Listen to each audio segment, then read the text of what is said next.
شب برات میں آقا علیہ السلام قبرستان بھی تشریف لے کے جایا کرتے تھے۔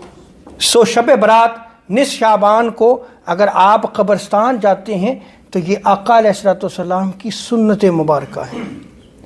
اب امام ترمذی نے باقاعدہ چیپٹر نیم قائم کیا ہے، باب ما جاء فی لیلۃ النصف من شعبان، کہ شعبان یعنی جو اس کی 15ویں رات ہے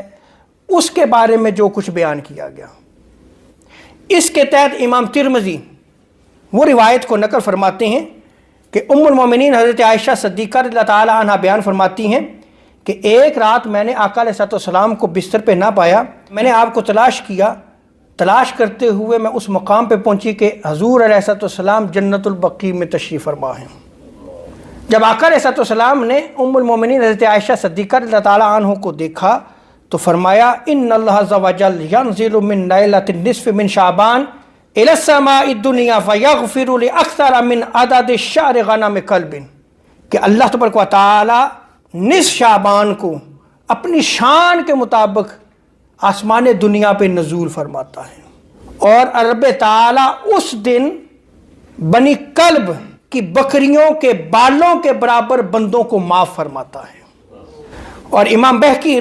آپ روایت کو نقل فرماتے ہیں کہ ام المومنین حضرت عائشہ صدیقہ رضی اللہ تعالی عنہ بیان فرماتی ہیں کہ میں جب جنت البقیع میں گئی تو آقا علیہ السلام کو میں نے دیکھا کہ آپ دعا فرما رہے ہیں، اور آپ علیہ السلام مسلمان مردوں، عورتوں اور شہداء کے لیے استغفار کر رہے ہیں۔ تو شب برات کو جو اس دنیا سے چلے گئے ہیں ان کے لیے دعا کرنا بھی حضور علیہ السلام کی سنت مبارکہ ہے۔ جہاں قبرستان جانا سنت ہے، وہیں ان کے لیے دعا کرنا بھی آقا علیہ السلام کی سنت مبارکہ ہے۔ اور جب آقا علیہ السلام واپس تشریف لائے تو حضور نے ارشاد فرمایا کہ آج شعبان کی 15ویں رات ہے، اس رات میں رب تعالی قبیلہ کلب کی بکریوں کی بالوں کے برابر یا اس سے بھی زیادہ رب تعالی اپنے بندوں کو معاف فرماتا ہے، مگر مشرکین کو معاف نہیں فرماتا۔ جو شرک کرنے والے ہیں رب تعالی انہیں معاف نہیں فرماتا،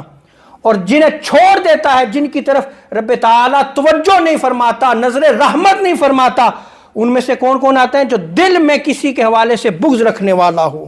جو رشتہ داریاں ختم کرنے والا ہو، جو تکبر سے اپنا پائنچے کو لٹکا کے چلنے والا ہو، جو والدین کا نافرمان ہو، اور جو ہمیشہ شراب پینے والا ہو، رب تعالیٰ ان کی طرف نظر رحمت نہیں فرماتا جب تک وہ توبہ نہ کر لے۔